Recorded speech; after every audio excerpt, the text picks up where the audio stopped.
গণমাধ্যম কমিশন গঠনে শিগগিরই পরামর্শক কমিটি গঠন করা হবে বলে জানিয়েছেন তথ্য ও সম্প্রচার মন্ত্রী। আর মানুষের মত প্রকাশে বাধা দেয় এমন আইন থেকে সরকার বেরিয়ে আসার চেষ্টা করবে বলে জানিয়েছেন প্রধানমন্ত্রীর তথ্য উপদেষ্টা। বুধবার রাজধানীতে এক অনুষ্ঠানে এসব কথা বলেন তারা। ইমন চৌধুরীকে সঙ্গে নিয়ে জানাচ্ছেন দীপু শিকদার। 72 ঘন্টা ময়েশ্চার লক সমৃদ্ধ লিলি বডি ওয়াশ শিয়া বাটারের গুডনেস স্কিন রিপেয়ার করে রাখে সফট ও গ্লোয়িং। গত 15 মাসে গণমাধ্যম সংস্কার ও নিরাপদ নিউজরুম গঠনে কি অগ্রগতি হয়েছে তা তুলে ধরতে মঙ্গলবার রাজধানীর একটি হোটেলে বিবিসি মিডিয়া অ্যাকশনের এই অনুষ্ঠান। এই সময় গণমাধ্যমের বর্তমান পরিস্থিতি ও ভবিষ্যৎ নিয়ে কথা বলেন সংবাদ মাধ্যমের প্রতিনিধিরা। গণমাধ্যমে মব হয়েছে, গণমাধ্যম দখল হয়েছে, গণমাধ্যম থেকে জোর করে লোকজনকে বের করে দেওয়া হয়েছে, চাকরি গেছে, হয়েছে তো ঘটনাগুলো, কিন্তু সরকার বলেছে যে আমরা এগুলোর সাথে জড়িত না। সরকার সেটাকে বাধাও দেয়। সরকার গণমাধ্যম কমিশন তৈরিতে যথাযথ পদক্ষেপ নিলে যুক্তরাজ্যকে পাশে পাবার আশ্বাস দেন ব্রিটিশ হাই কমিশনার।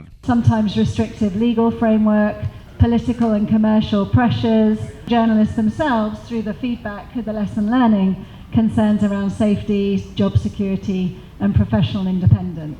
সরকারের পক্ষ থেকে গণমাধ্যমের স্বাধীনতা ও ইতিবাচক সংস্কারের বিষয়ে জোর দেওয়ার কথা জানান প্রধানমন্ত্রীর উপদেষ্টা জাহেদুর রহমান। আমরা যদি স্বৈরাচারী সরকার না হয়ে থাকি, তাহলে মিডিয়াকে যদি কোনো না কোনোভাবে দেখা যায় সরকার প্রভাবিত করতে চাইছে, চাপ প্রয়োগ করতে চাইছে, আর এটা এখন শুধুমাত্র মেইনস্ট্রিম মিডিয়ার যুগ না, এখন নিউ মিডিয়া আছে, কোনো না কোনো ফর্মে এই জিনিসগুলো আরও বেশি খেওস তৈরি করে, ফলে এগুলো খুবই কস্টলি প্রমাণিত হয়। অনুষ্ঠানে তথ্য ও সম্প্রচার মন্ত্রী বলেন, গণমাধ্যম কমিশন কিভাবে গঠন করা হবে সেজন্য একটি কমিটি করা হবে। তথ্য কমিশন সংক্রান্ত এ পর্যন্ত যত ধরনের কাজ করা হয়েছে সেগুলিকেই আমরা প্রথমে সবাই আমাদের ভবিষ্যৎ কর্মের গুরুত্বপূর্ণ উপাদান হিসাবে বিবেচনা করছি।